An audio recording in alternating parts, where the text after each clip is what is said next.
Hey guys, I'm out here at the land and I just want to show you what I'm doing with our edible hedgerow. Starting at this corner, we're going to work our way down.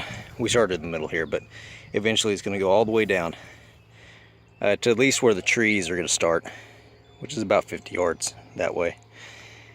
And it's all going to be an edible hedgerow. So what we've got going, we want a little bit of aesthetics and a little bit of functionality with the edibles. So we're going to try to alternate some flowering bushes.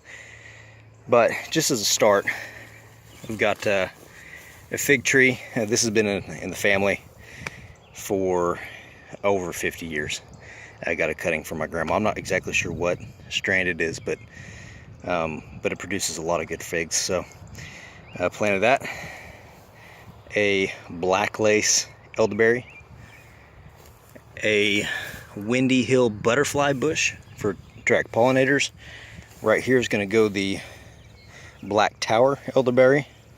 We'll have a hummingbird bush and then a common elderberry for pollination. So a lot of elderberries.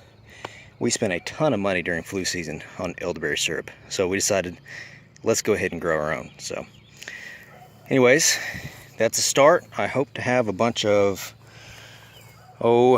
maybe honeyberries and some gooseberries and all sorts of things. So, and we'll also have some things on the ground, on the understory. I just haven't got that far yet. What I did was I planted the bushes in the soil. I put a bunch of compost that the chickens made.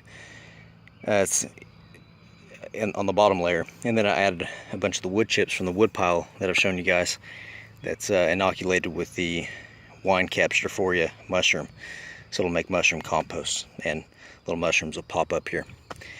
So anyways, hope you like it. It's a work in progress, but one step at a time. And hopefully these trees, we got a bunch of trees, 18 down this row, down the back, and up this side. There's a bunch of hardwoods, and they're starting to bud out. They're very tiny right now, but the buds are starting to come up. And in about a week, we're going to be breaking ground right there. That's where the house is going to be. So we'll keep you updated as it goes.